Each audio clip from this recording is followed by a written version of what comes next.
Hey guys, how's it going? BCHD here and welcome back to the Chelsea Career Mode series on FIFA 19. We're into season number 3, episode 2, and before we start off, I'd like to thank you guys for all your continued support on the series, commenting down below, liking the video, interacting with the content every day. Thank you guys so much, as the Chelsea Career Mode series is going to keep on coming, and we are starting off with episode number 2 here. We got a big episode in this one, some big news, some big games, and we're going to get straight into them here with Chelsea, as we got the UEFA Super Cup, some more sales, some more transfers going on. We're getting into the Premier League, of course, and just all that good stuff. So if you want to keep on seeing the Chelsea Career Mode series, like the video, subscribe for some more FIFA 19 Career Mode content. Follow me on Twitter, the link is in the description. And the first thing we're going to do in episode number 2 is change Mbappe's number to 29. Amos Dizzy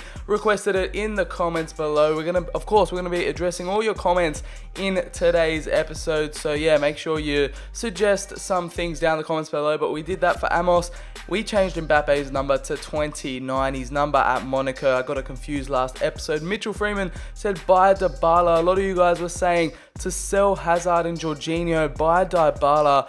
And we already had the offer in for Jorginho from AC Milan, and that could fund this Dybala move, because we all know it's going to be extremely expensive. We're into season number 3. He's 92 rated now. You can see he's one of the best players in this career mode save, and yeah, we're going to need some big funds to fund this move. And we have the offer for Jorginho. A lot of you guys, as you can see from those comments on screen, was telling me to sell Jorginho, and I was kind of feeling the same way, even though he's Italian, even though Chelsea bought him in real life this season, and you know, he's probably one of my favorite players from Serie A when he was with Napoli. I think it is time to go for the Italian. 28 years old, 85 rated central midfielder, wasn't really getting that much game time last season, and we end up getting 58.5 million for the Italian. He looks like he's on his way to Serie A, and we have Eden Hazard, a big offer from Manchester City. But you know, considering that they are our main rivals in this career mode series, and you know, Eden Hazard is still in his prime. He's 29,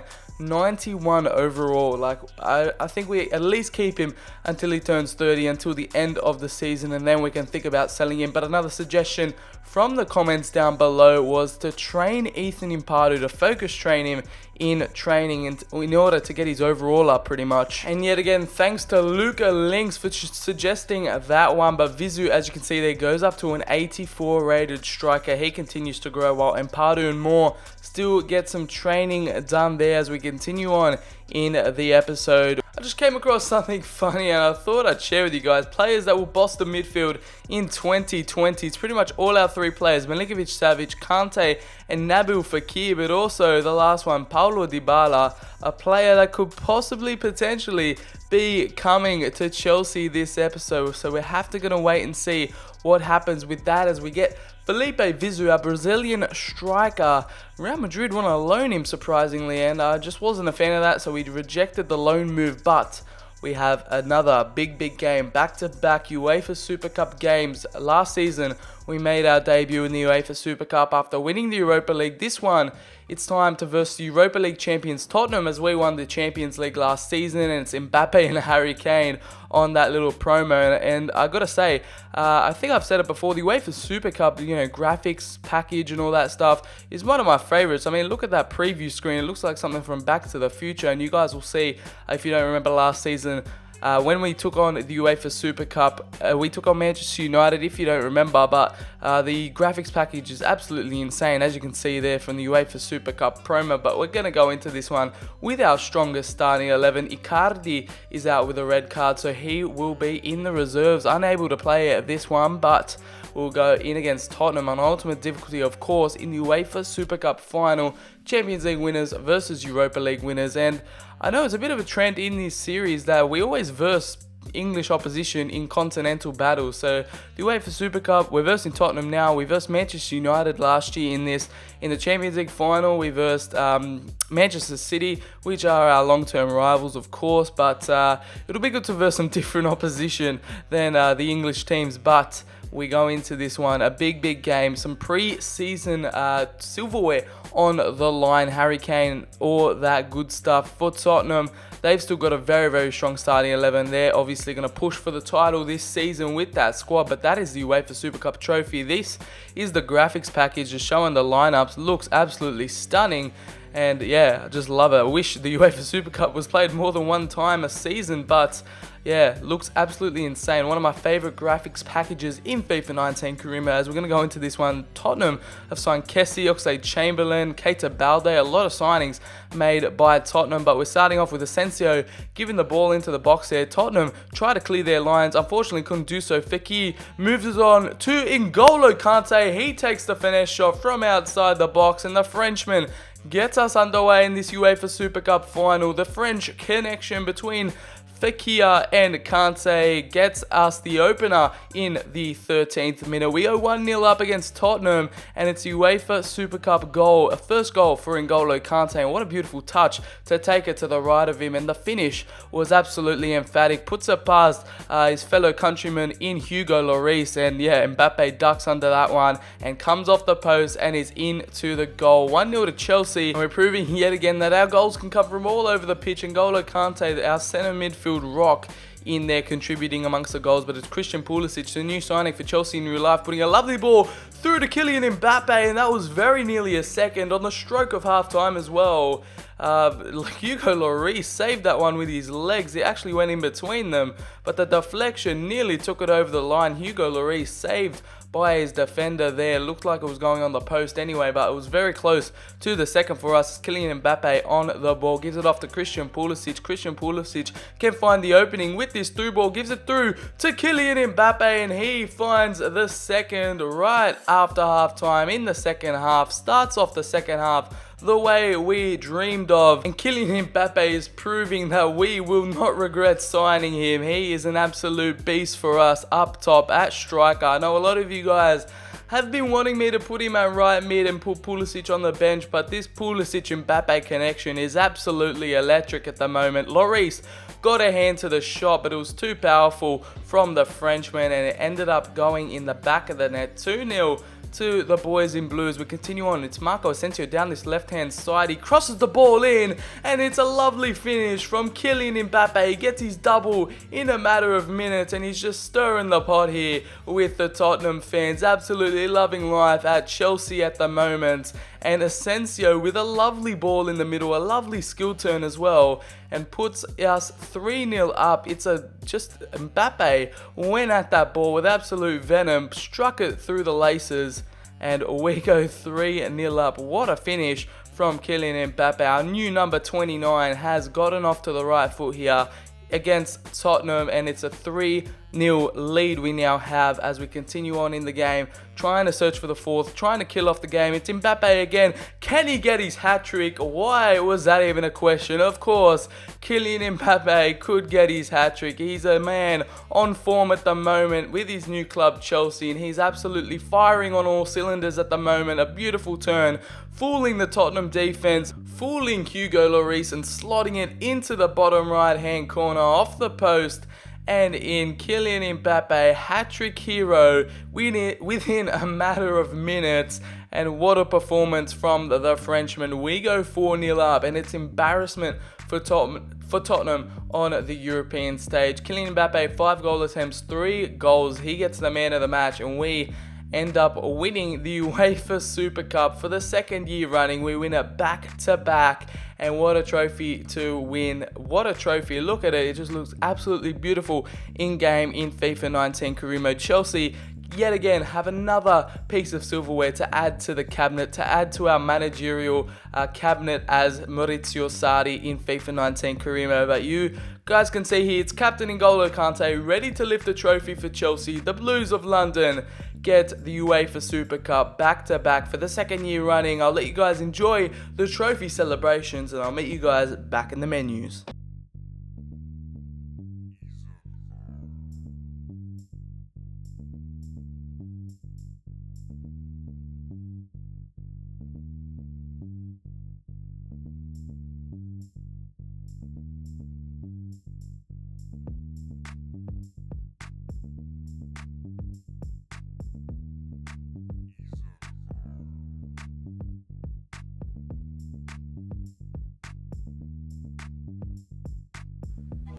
So guys, we are back after our UEFA Super Cup success against Tottenham, the absolute 4-0 thumping, and we get an email saying Jorginho has officially been sold to AC Milan. We get a few transfer offers in there for Icardi and more, but this is our UEFA Super Cup celebrations. It's hat-trick hero Mbappe suited up with the UEFA Super Cup, posing with it, and even some news articles saying Chelsea's new hero Kylian Mbappe, but it's official. Jorginho is now an AC Milan player. He returns to Serie A in Milan after his adventure with Napoli, came to England with Chelsea. Now he's back at AC Milan, and for 58.5 million he joins the Rossoneri there at the San Siro, and it's officially an AC Milan player, but we are going to reinvest it into a big signing, and we might even need a few more sales in order to fund it. But we have an offer here for Mauro Icardi from Manchester United, which is just absolute nonsense. We block the transfer offer, and that is never going to happen. Lance Moore also gets an offer from Napoli, Jorginho's ex-club, and we just reject that because I believe we can grow more up a bit more. But this is a long story, but it's Dybala's transfer offer accepted. We offered 142 million plus a 20% sell-on fee. Juve and Massimiliano Allegri accepted it for Paulo Dybala to come join us. So all we had to do was negotiate the contract for Paulo Dybala, and we did exactly that. We went into negotiation screens with the man, trying to attempt to picking up after you guys left so many comments to get Dybala, and I just decided to pull the trigger. We gave him a crucial squad role, and as you can see there at the top, we got 8 million left after this transfer, so it's going to drain us of all our transfer budget and all our transfer funds, our wage budget even. And yeah, we disregard a release clause in there, unlike the Mbappe situation. But as you can see there, Dybala and his agent just got a bit too greedy and wanted just way too much. Not too much, but they wanted so much in terms of the financial sides of the contract. And yeah, as you can see there, we didn't have enough money. We got minus 82k in the wage budget, and it took me off guard. I tried everything in my power, some intense negotiating in order to try and pull this off.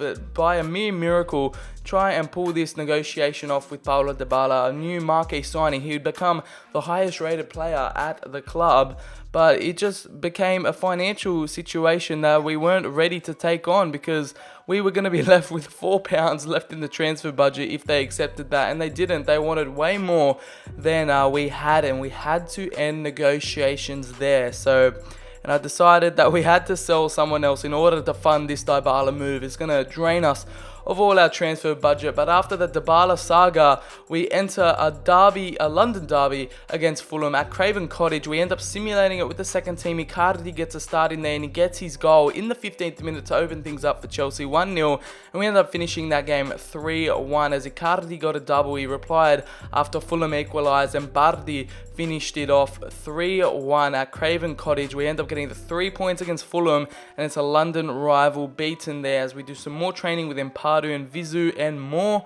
As we continue on, there's another London derby against Crystal Palace, another team that we hopefully can continue our 100% record in the Premier League on. As you guys know, we are trying to get invincible in this series and maybe even do a forfeit if we don't. I saw someone request that in the comments. I might pop it on screen, but yeah, we'll see how that goes. We'll see if the invincible run can continue against Crystal Palace. We're currently 6 points at the top of the table, and we got our strongest starting 11 here. It's Kylian Mbappe starting this one, as well as Eden Hazard up top, Fekir, Asensio, Milinkovic-Savic, the strongest starting 11 we can field against the Crystal Palace boys. Still got Zaha, Maya, Kouate, Soler, and it's 1-1 at half time, 40 minutes in, sorry. Varane got the opener, but Boré ended up getting the equaliser, and it took until 80th minute until Kylian Mbappe got the winner for us, and it was closer than I first thought. Crystal Palace really pushed us to the end there, but as you can see there, Pardew goes up to a 74 in training, so it looks like the focused training is paying off for the Welshman, and he can continue to grow. But this would be the transfer that could fund the Dybala move, even though we needed just an extra like $500,000, $1 million to fund it.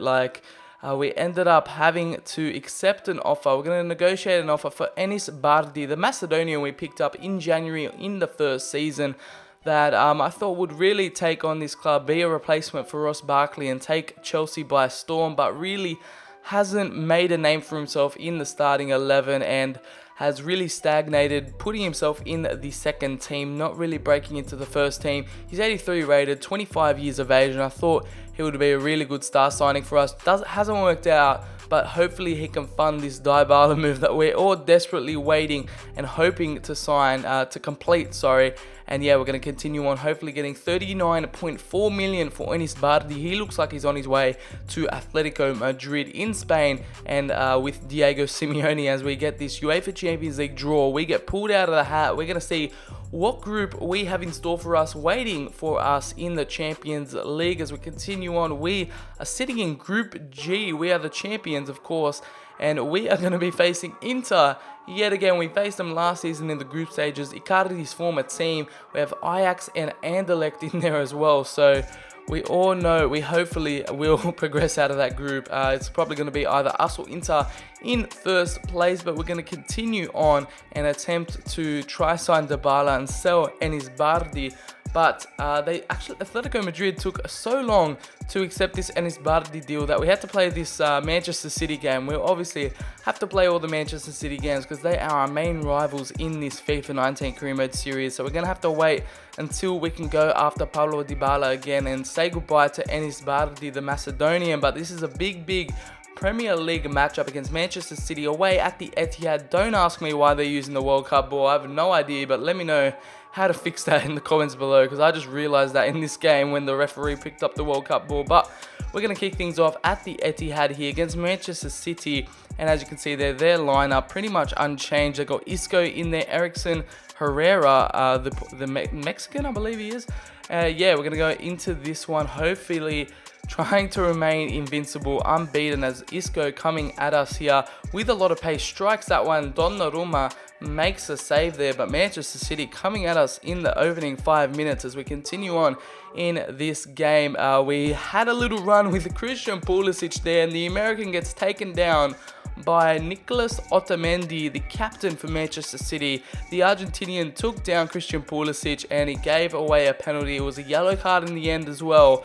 So a big moment in the game and a big mistake from Nicolas Otamendi, giving away a penalty there, and we're going to see how this one turns out. It's Nabil Fekir on the end of this one. What is he going to do? The captain for Chelsea, and he's going to slot it straight down the left. In the bottom left-hand corner, Edison couldn't do much about that one, and Nabil Fekir gets us underway here at the Etihad. We love a visit to the Etihad Stadium, and the travelling away Chelsea fans are absolutely loving life at the moment as Nabil Fekir slots us into the lead. It's a cool, calm and collected finish from the Frenchman, and the centre attacker midfielder is doing really well at the moment at the start of season number 3, but we end up doubling our lead right before half time as Kylian Mbappe is continually killing it in this FIFA 19 Career Mode save, and he has headed us into a 2-goal advantage against Manchester City. You can see there the team celebration. They are loving it at the moment, and Kylian Mbappe jumps over Nicolas Otamendi again. He's at fault for another goal, and Kylian Mbappe gets another Premier League goal. He's absolutely on fire at the moment, and he's keeping out Icardi in this team, and Donnarumma made a lovely save there on Christian Eriksen's free kick. Beautiful save from our Italian goalkeeper as we continue on trying to get this second goal. N'Golo Kante gathers the ball, gives it off to Milinkovic-Savic, and it's a lovely threaded through pass into Christian Pulisic, and he cuts through Manchester City's defense like a hot knife through butter, and the American gets yet another goal against Manchester City, and he continues his great performances. He set up one earlier and got the penalty, won us the penalty in the first half, and this time he finishes it off by running through the Manchester City defense like a madman and finishes it off to make it 3-0, and Eden Hazard nearly got the fourth there with a header but couldn't convert. as Manchester City were trying to make their way back into this game. 3 goals down. They had 30 minutes to come back. Gabriel Jesus gives the ball off to Christian Eriksen. What a shot from the Dane. And he gets Manchester City a goal back in this game. It's not over yet, and they still believe in this one as they get a goal back to make it 3-1. Might be a consolation in the end, but they think they can get themselves back into this game. But we're going to start from the back here. Lucas Hernandez gives it off to Varane as we continue on this possession football. Asensio finds Eden Hazard. He sees Fekir. Milinkovic-Savic gets the ball, turns and finds Mbappe. Mbappe turns to find Christian Pulisic on the end of it. And the American pile drives that one into the bottom left-hand corner. What a passing play. What a passing move from the Chelsea boys, and that is one of the goals of the season in terms of team effort. I mean, every single player had a touch in that one, and it was an absolute goal to remember. Mbappe with a lovely turn, the lovely back heel, and it was left for Christian Pulisic all to do in that situation. It was the low-driven shot, the right low-driven shot into the bottom left-hand corner. It was too powerful for Edison to get a hand to it, and it's his 3rd goal in the Premier League. He's firing this season, Christian Pulisic, and he's turning out to be one of my favourite players in FIFA 19 career mode as we finish that game 4-1 to the good. We get the 3 points, headed back to London with all 3 points, and we continue on in this series with the Dybala situation. The saga continues as we finally sell Enis Bardi. He has found his way to Atletico Madrid. We get a bit of an injected transfer budget. We offer 140 million to Juventus plus a 15% sell-on fee, but they want 154 million, which is more than they wanted the last time I offered. But we continue on nonetheless. We offer 145.2 million. They won't budge. They want 154 still, and we counter yet again. We offer 143.2 million plus more sell-on clause. So I think we offer at least 20 or 19% sell-on clause with 143.2 million.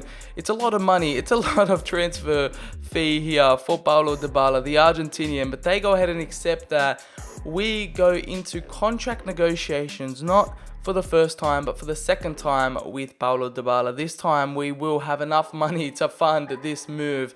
The Argentinian looks like he's on his way to Stamford Bridge to join the Chelsea boys, and we get him on a crucial squad role. A 5-year contract, no release clause this time. Trust me, I learnt from that Mbappe mistake as we continue on with Maurizio Sarri and his negotiation skills as we offer him 300k a week, which is what he's getting at Juventus, but he only wanted 240k plus an appearances bonus plus a signing bonus for his agent.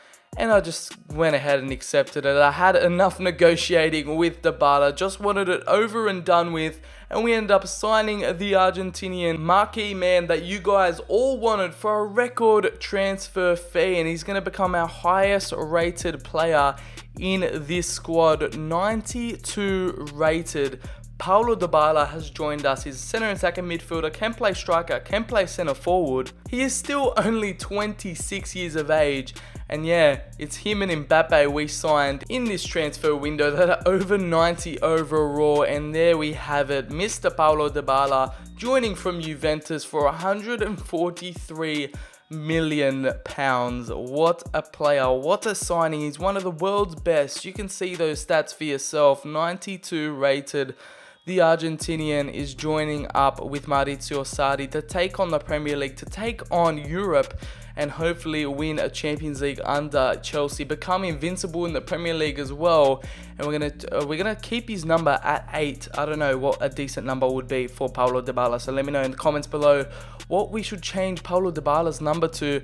I thought it was 20, so I ended up changing it to 20. It was Mbappe's old number, and I thought that would suit Dybala anyway because he would be deployed at the centre attack and midfield spot, and I thought that would be a good position for him considering we already have Hazard and Mbappe up top, which is just, looking at that front three is just making me drool at the moment. But we got Mbappe and Dybala and Hazard, their debut at the top. We got Dybala's debut in the Premier League as well in this game against Southampton at home. But it's Milinkovic-Savic stealing the headlines at the moment, getting the first goal. Pulisic gets the double. A Southampton player gets injured, And we continue on in the second half here, trying to go invincible yet again. Hazard ended up getting the third goal, and we end up skipping, and it would remain 3-0 to Chelsea. Dybala not getting a goal in his debut, but hopefully we can perform with him this season and get some decent results, as he is also joining with his fellow countryman Icardi up top as well. So it'll be interesting to see how all these players can work together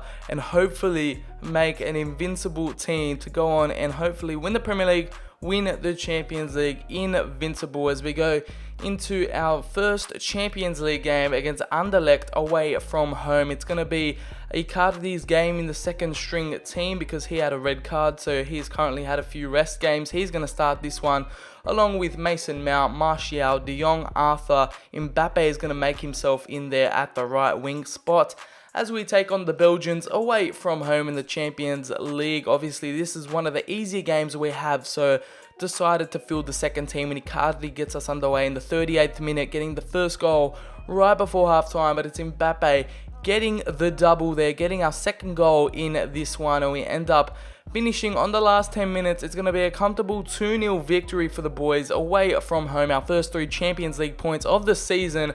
But that's going to wrap up the episode, guys. Hopefully you did enjoy episode number 2, action-packed, full of stuff, a trophy win, a huge marquee signing in Paulo Dybala. We've got a game against Liverpool coming up in episode number 3, so it's exciting times here at Chelsea Football Club in this FIFA 19 career mode saves. If you did, go ahead and enjoy. Please smack the like button on the video. Subscribe for some more FIFA 19 career mode content coming at you on the regular. Follow me on Twitter. The link is in the description. And I'll catch you guys on the very next video.